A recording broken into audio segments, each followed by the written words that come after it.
રક્ષાબંધનના દિવસે બોરસદ શહેર નજીકથી પસાર થતી નહેરમાંથી બિનવારસી હાલતમાં મળી આવેલ ગાયનું માથું અને ચામડાનો ભેદ ઉકેલતી બોરસદ પોલીસ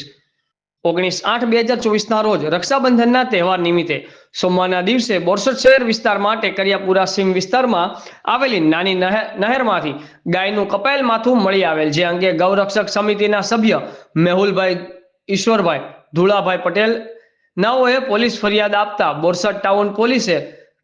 ભારતીય ન્યાય સંહિતા 2023ની કલમ 299, 325 તથા ધ ગુજરાત એનિમલ પ્રિવેન્સ એક્ટ 1954ની કલમ 8(2) મુજબ ગુનો દાખલ થવા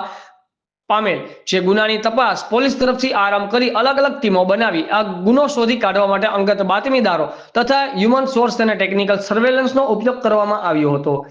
આ બનાવના બીજા દિવસે જે જગ્યાએથી ગાયનું માથું મળી આવ્યું હતું ત્યાંથી થોડા દૂર ગાયના અન્ય ભાગ પણ મળી આવેલા, જેથી આ ગાયની ક્રૂરતાપૂર્વક હત્યા કરનાર ઈસમોને શોધી કાઢવા માટે બનાવેલ ટીમોએ રાત દિવસ સઘન મહેનત કરેલ, જેના પરિણામ સ્વરૂપે મળેલ બાતમીના આધારે આરોપીઓ રમેશભાઈ, આરોપી નંબર 2 ગોવિંદભાઈ ઉર્ફે મુકેશ અરવિંદભાઈ પટેલ અને આરોપી મોહમ્મદ વાસીમ બોરસદ નાઓએ ગાય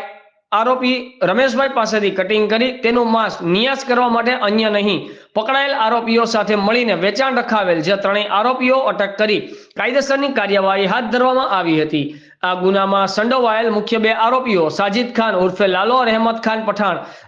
રહેઠાણ બોરસદ તથા આસિમ મોહમ્મદ હનીફ મલેક બોરસદ નાઓએ પકડાવે તજવીજ હાથ ધરવામાં આવી છે, તેમજ આ કામે અન્ય શંકાસ્પદ એક ઈસમને ડિટેન કરી પૂછપરછ હાથ ધરવામાં આવી હતી।